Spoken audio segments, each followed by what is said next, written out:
राधे राधे। राधे ज्ञान सागर में आप सभी का स्वागत है।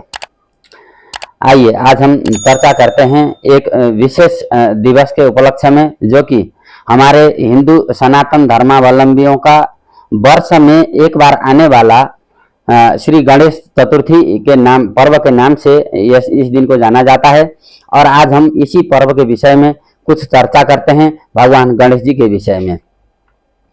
भगवान गणेश जी हमारे आराध्य हैं, प्रथम पूज्य हैं और सभी प्रकार के विघ्न बाधाएं और बाधा अड़चनों को दूर करके भक्तों के जीवन को आनंदित और कल्याण देने वाले और सुख संपत्ति के दाता, धन पुत्र आदि के दाता और जीवन में मंगल करने वाले ऐसे मंगल मूर्ति भगवान श्री गणेश जी हैं। आज भाद्र शुक्ल पक्ष चतुर्थी तिथि को हमारे धर्म ग्रंथ और शास्त्रों के आधार पर ये माना जाता है कि आज ही के दिन भगवान गणेश जी का जो है प्रादुर्भाव हुआ था। अब सर्वप्रथम हमें यह जानना जरूरी है कि भगवान गणेश जी का प्राकट्य किस रीति से हुआ। तो सतयुग में एक बार भगवान शंकर जी कैलाश पर्वत पर नहीं थे, वो कहीं मानसरोवर में या फिर कहीं और दूसरे अन्य प्रयोजन के लिए बाहर गए हुए थे। ऐसे समय पर माता पार्वती जी ने अपने शरीर शुद्धि के लिए जो चंदन का लेप तैयार किया था, उसी चंदन के लेप से भगवान गणेश जी की प्रतिमा बनाई और उनके भीतर जो है प्राणों का आह्वान करके उनको एक जीवित अपने पुत्र रूप में उनको प्रकट किया, जो कि आज ही का दिन था। और उनको प्रकट करने के पश्चात अब चंदन शरीर में लेपन करने के पश्चात कुछ समय पश्चात फिर उसको स्नान करना होता है, चंदन को साफ करना होता है। तो माता जी स्नान करने के लिए अंदर अपने स्नानागार में चली गई और उन्होंने गणेश जी को अपना पुत्र मान करके उनको कहा कि बेटा, मैं जब तक स्नान करूं आप किसी को भी घर के भीतर प्रवेश करने मत दीजिएगा। आप यहाँ पर जो है एक पहरेदार के रूप पर यहाँ पर खड़े हो जाइए द्वार में, और जब मैं स्नान करके आऊं फिर उसके बाद जो है फिर तभी किसी को अंदर आने देना है। इस तरह से उनको पहरेदार के रूप में द्वार के बाहर नियुक्त करके माता पार्वती जी स्नान करने के लिए चली गईं। अब जब माता पार्वती जी स्नान करने के लिए चली गईं, उसी समय पर कुछ देर बाद जो है भगवान शंकर जी कहीं से जो है अपना जो है गांजा भांग बीज धतूरा सब पी करके थोड़ा सा जो है मदहोश अवस्था में वो कैलाश पर्वत पर दाखिल हुए। अब न तो भगवान शंकर जी जानते थे कि ये कौन है और न तो गणेश जी को पता था कि ये हमारे पिता हैं। तो गणेश जी ने उनका रास्ता रोका कि आप अंदर नहीं जा सकते, अभी माता जी स्नान कर रही हैं, थोड़ी देर बाद आप यहाँ पर प्रतीक्षा कीजिए, उसके बाद आप चले जाइएगा। अब भगवान शंकर जी को लगा कि मेरे ही घर पर मुझे ही अंदर प्रवेश करने के लिए रोकने वाला ये बच्चा कौन है। तो उन्होंने पूछा कि आप कौन हो, तो बोले कि मैं तो पुत्र हूं उनका। अब भगवान शंकर जी सोचने लगे कि ये मेरे पुत्र कब से हुई है, कैसे हुई है, मुझे तो पता ही नहीं है। तो थोड़ी देर दोनों में पिता पुत्र में वाद विवाद की स्थिति बनी और दोनों में युद्ध छिड़ गया। तो भगवान शंकर जी ने अपने त्रिशूल से गणेश जी का सिर वहां पर काट दिया और वो अंदर प्रविष्ट हो गए। जब वो अंदर चले गए तो माता पार्वती जी ने पूछा कि आपको द्वार पर किसी ने रोका नहीं क्या। तो उन्होंने कहा कि एक बच्चा था, बहुत जिद कर रहा था, मुझे रोकने की प्रयास भी कर रहा था, लेकिन मैंने उसका सिर काट के उसका वध करके फिर मैं अंदर आ गया। तब माता पार्वती जी रोने लगी, बिलखने लगी कि आपने ये क्या किया, ये तो हमारा पुत्र था, आपने उसका सिर क्यों काटा। तब भगवान शंकर जी ने बोला कि कोई बात नहीं, हम उनको दोबारा जिंदा कर देते हैं। अब हमें यह जान लेना चाहिए कि इस संसार के जितने भी जैसे जो प्रमुख देवताएं हैं, ब्रह्मा, विष्णु और महेश, शंकर भगवान, ये तीनों के जो दिव्य अस्त्र हैं, जैसे कि शंकर भगवान जी का त्रिशूल है और उनका दूसरा अस्त्र पाशुपतास्त्र है, जो कि विशेष उसको माना जाता है। उसी प्रकार से विष्णु भगवान का अस्त्र सुदर्शन चक्र है और ब्रह्मा जी का ब्रह्मास्त्र है। ये तीन देवताओं के ये तीन अस्त्र ऐसे हैं जो कि एक बार किसी के ऊपर चलाया जाए तो वो व्यर्थ नहीं जाते हैं और वो अपना काम सिद्ध करके ही लौटते हैं। और उसमें भी त्रिशूल की खास बात यह है कि त्रिशूल से किसी भी शत्रु का हो या किसी का भी, यदि अगर शंकर भगवान जी के हाथों अगर किसी का सिर काटा जाता है तो वह सिर तुरंत भस्म हो जाता है, तो वो सिर दोबारा उसी रूप में नहीं मिल पाता है। इसलिए कई लोगों के मन में यह प्रश्न रहता होगा कि भगवान गणेश जी का सिर कटने के बाद दोबारा हाथी का मस्तक उनके गर्दन में क्यों जोड़ना पड़ा, उसी सिर को भी तो जोड़ा जा सकता था। तो इसीलिए जब भगवान शंकर जी ने गणेश जी का सिर काटा तो वो तुरंत भस्म हो गया और उसकी जगह पर हाथी का सिर जोड़ना पड़ा। तो भगवान शंकर जी ने माता पार्वती जी से कहा कि हम आपके पुत्र को दोबारा जीवित कर देते हैं। तब उन्होंने अपने जितने भी गण थे उनको पृथ्वी के चारों दिशाओं में भेजा कि जितना जल्दी हो सके जाइए और पहले जो प्राणी दिखे उसका सिर काट करके लेके आइए, हम इनको दोबारा जीवित करना चाहते हैं। तब उनके गण गए चारों दिशाओं में और जो दक्षिण दिशा में चले गए थे वहां पर एक हाथी अपने बच्चे को पीठ दे करके घास चर रहा था और वो जगह था मंदराचल पर्वत के तलहटी में, जो उसके नीचे वाले स्थान पे वो हाथी चर रहा था। तो उस हाथी के बच्चे का सिर जो है उनके गणों ने काटा और उसको वापस लेकर के आए। अब यहाँ पर इसलिए हमारे यहाँ पर गांव घर में कहा जाता है कि जिन माताओं के छोटे बालिकाएं हैं, छोटे गोद में पलने वाले शिशु हैं, उनकी तरफ पीठ दे करके कभी भी माता को सोना नहीं चाहिए, नहीं तो उनके ऊपर संकट आ जाता है, इसीलिए कहा गया है। तो उस हाथी ने अपने शिशु की तरफ पीठ दे करके अपना जो है भोजन कर रहा था, तो इसलिए उसका सिर काटा गया। इसके पीछे एक और कहानी है, तो वो मैं अगले वीडियो में बताऊंगा कि वो सिर कटना क्यों पड़ा उस हाथी को। और भी बहुत सारे हाथी थे और भी प्राणी थे, तो इसके विषय में मैं दूसरा वीडियो बनाऊंगा। अब बात करते हैं उससे आगे की चर्चा।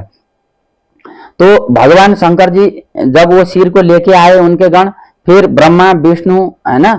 शंकर भगवान और 33 कोटि देवी देवताओं ने मिलकर के माता पार्वती जी को समझाया, क्योंकि अपने पुत्र के वियोग में माता पार्वती जी बड़ी दुखी हो रही थी और उनको अंदर से बहुत ज्यादा क्रोध भी आ रहा था। और उन्होंने कहा था कि यदि अगर मेरे पुत्र को तुरंत जीवित नहीं किया गया तो मैं अपने जो है ना अपने मस्तिष्क से अग्नि प्रकट करके यह समस्त चराचर जगत को जला डालूंगी, फिर कोई जीवित ही नहीं रहेगा इस संसार में। तो सारे देवी देवता, यक्ष, गंधर्व, मनुष्य, जितने भी पशु पंक्षी प्राणी थे, वो सब माता पार्वती जी के कोप से भयावह हो गए, डर गए। तो फिर जो है सभी ने समझाया कि हम आपके पुत्र को जीवित कर देते हैं, और उन्होंने उस कटे हुए हाथी के सिर को गणेश जी के शरीर के साथ, धड़ के साथ जोड़ करके उनको दोबारा जीवित किया। अब इस पूरे प्रक्रिया में 10 दिन लगे। तो आज का 2 दिन है, संकट चतुर्थी या फिर गणेश चतुर्थी का दिन है। इस दिन माता पार्वती जी ने चंदन के लेप के द्वारा भगवान गणेश जी का प्रादुर्भाव या उनको प्रकट किया था, और उनका सिर कटने के बाद दोबारा हाथी का सिर ढूंढ करके ला करके उनको पुनर्जीवन देने की जो प्रक्रिया है, इस पूरे प्रक्रिया में 10 दिन का समय लगा था। इसीलिए आज भाद्र शुक्ल चतुर्थी के दिन में भगवान गणेश जी को उनका जन्मदिन मान करके अपने अपने घरों में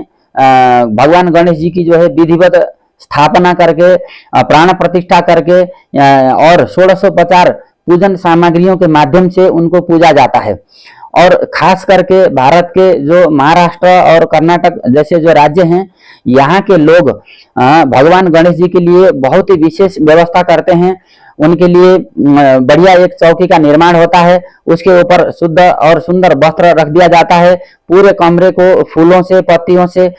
सजाया जाता है, गंगा जल का छिड़काव होता है, उसको शुद्ध किया जाता है, तरह तरह के सुगंधित और खुशबूदार जो है धूप, चंदन, अगरबत्ती और अत्तर इत्यादियों का प्रयोग करके पूरे भगवान का जो कमरा है, उसको पूजा स्थल है, उसको जो है सुगंधित बनाया जाता है। फिर निर्धारित समय पर शुभ मुहूर्त पर भगवान के श्री विग्रह को, मूर्ति, फ्रेम, फोटो या फिर कोई भी, भगवान को मानने का अपना अपना तरीका है, जिसकी जैसी सामर्थ्य है उसी हिसाब से जो है भगवान के श्री विग्रह को घर में ला करके विधिवत उनका जो है पंचामृत के द्वारा स्नान करा करके फिर 1650 से उनकी पूजन किया जाता है। उनको तरह तरह के मिष्ठान्न, नैवेद्य, मोदक विशेष उनको प्रिय है, मोदक का भोग लगाया जाता है। दुर्वा उनको विशेष प्रिय है, दुर्वा की माला बना करके उनको पहना दिया जाता है और दुर्वा उनको चढ़ा भी दिया जाता है। तो इस तरह से आज उनको भगवान जी को स्थापना करके विधिवत पूजा अर्चना करके फिर जो है अंत में पूजा आरती करने के बाद आज के दिन का कार्यक्रम संपन्न होता है। हालांकि भगवान गणेश जी को 10 दिन तक जिस तरह से उनको पूजा जाता है, उसमें भी जैसे दूसरे और तीसरे दिन विविध प्रकार के जो है भक्ति के गीत गाए जाते हैं, भजन गाए जाते हैं, सांस्कृतिक प्रदर्शन भी किया जाता है और सभी जो अपने गांव समाज के नजदीक के मंदिर हैं भगवान जी के, गणेश जी के, वहां पर विशेष कार्यक्रम आयोजित किए जाते हैं भजन कीर्तन के, और ये खुशी सभी लोगों में मिल करके बांटा जाता है। फिर उसके बाद जो चौथा और पांचवा दिन होता है उसमें सामुदायिक कार्य ज्यादा किए जाते हैं, सार्वजनिक पंडाल बनाए जाते हैं, उन पंडालों में विशेष सजावट होती है और विविध प्रकार के कार्यक्रम आयोजन किए जाते हैं। भगवान गणेश जी के लीला गुण रहस्यों के बारे में लोगों को बताया भी जाता है और जुलूस झांकियां भी निकाली जाती है और मूर्तियों को विभिन्न सभी के घरों के सामने से गलियों में उनको घुमाया जाता है, संगीत होता है, नृत्य होता है और आजकल के जमाने के हिसाब से पटाखे इत्यादियों का भी जो है फोड़ करके बड़े धूमधाम और उत्सव के साथ इस पर्व को मनाते हैं। फिर छठे दिन में भगवान गणेश जी की विशेष पूजा होती है, उसमें राजा गणपति जी के नाम से खास करके महाराष्ट्र में उनकी पूजा की जाती है, जो कि सभी लोग अपने घरों में परिवार में सुख समृद्धि कल्याण और सफलता की कामना करते हुए भगवान गणेश जी से आशीर्वाद प्राप्त करते हैं और उसके लिए विशेष पूजा और अनुष्ठान किए जाते हैं। फिर उसके बाद 7वां और 8वां दिन जो होता है वो उनके विसर्जन की तैयारियों में लग जाता है। विसर्जन बड़ा विशाल और भव्य आयोजन और बहुत सारे लोगों को एकत्रित करके बाजे गाजे भजन संगीत है ना, नृत्य इत्यादि के माध्यम से भगवान को जो है 9वें दिन ले जा करके किसी नदी में शुद्ध जगह पर ले जा करके वहां पर विसर्जन किया जाता है और विसर्जन से पहले भी नदी किनारे में भगवान की विधिवत पूजा की जाती है, आरती की जाती है। फिर अगले साल फिर भगवान से आने की कामना करते हुए और पूरे वर्ष भर परिवार के भीतर सुख समृद्धि है ना, कल्याण, किसी प्रकार के कोई विघ्न बाधा न हो, परिवार में मंगल ही मंगल हो, बच्चों का शिक्षा स्वास्थ्य उत्तम हो और खास करके भगवान गणेश जी बुद्धि और ज्ञान के देवता हैं। तो जिन लोगों के यहाँ बच्चों का पढ़ाई में मन नहीं लगता है, ऐसे लोगों को अपने बच्चों को इन 10 दिनों में भगवान गणेश जी की विशेष पूजा आराधना और उनके बहुत प्रकार के मंगल स्तोत्रों के जो है स्तोत्रों की रचना हमारे शास्त्रों में है, यूट्यूब में भी मिल जाते हैं, गूगल में भी मिल जाते हैं। तो उन स्तोत्रों का जो है पाठ बच्चों को श्रवण कराना चाहिए और कुछ कुछ सरल किस्म के जो स्तोत्र हैं उनको बच्चों को याद करा करके नियमित भगवान जी के सामने बैठ करके हाथ जोड़ करके उन स्तोत्रों का पाठ करने से सिद्धि प्राप्त होती है, ज्ञान प्राप्त होती है और बुद्धि बल बढ़ता है। तो भगवान जी के कई सारे स्तोत्र हैं, जैसे कि संकट नाशन स्तोत्र है और गणपत्य अथर्व शीर्ष स्तोत्रम जो कि हमारे ऋग्वेद में है, बहुत सुंदर स्तोत्र है, भगवान जी को बड़ा प्रिय है और विशेष करके भगवान जी को मोदक प्रिय है और उनको जो है दुर्वा बड़ा प्रिय है। इसके पीछे भी मैं इन्हीं दिनों में वीडियो बनाऊंगा कि भगवान जी का ऐसा क्यों है ना, वैसा क्यों। तो उनको जैसे कि उनका वाहन मूषक है, तो बहुत सारी चीजें हैं। तो आज हमने जाना कि भगवान गणेश जी का प्राकट्य दिवस और उनको पूजा करने की परंपराएं। हालांकि यह पर्व हमारे भारतवर्ष में ही सीमित नहीं है, इस पर्व को Nepal, Bharat, Burma, Thailand, Japan, चीन, मलेशिया, इंडोनेशिया, म्यांमार, इन देशों में भी अलग अलग नामों से भगवान गणेश जी की पूजा आराधना होती है। और इंडोनेशिया में तो भगवान गणेश जी के श्री विग्रह का जो है उनकी मुद्रा में भी अंकित करके जो है मुद्रा भी प्रकाशित की जाती है। तो भगवान गणेश जी का आज के दिन का महत्व हम सभी सनातनियों के लिए विशेष महत्व रखता है और सभी लोगों को अपने पूरे वर्ष में पड़ने वाले विविध मुश्किल सामनाओं मुश्किल वक्त की है ना चुनौतियों से लड़ने के लिए या फिर उनका सामना करने के लिए, ईश्वर का आशीर्वाद प्राप्त करने के लिए इन 10 दिनों में विशेष रूप से भगवान गणेश जी की पूजा आराधना करनी चाहिए। और मैं भी आप सभी भक्तों के जीवन में ईश्वर की अनुकंपा बनी रहे, सबके विघ्न दूर हो जाएं और जिन्होंने जैसी जैसी कामना अपने फ्यूचर में या आने वाले समय के लिए कर रखी हो, उन सब कामनाओं की पूर्ति हो जाए। इस परिप्रेक्ष्य के साथ आज के इस प्रवचन को यहाँ पर समाप्त करना चाहता हूँ और आने वाले समय में भगवान गणेश जी से संबंधित विविध कथा कहानियों का फिर चर्चा हम लोग आगे भी करते रहेंगे। तब तक के लिए विदा चाहता हूँ। राधे राधे।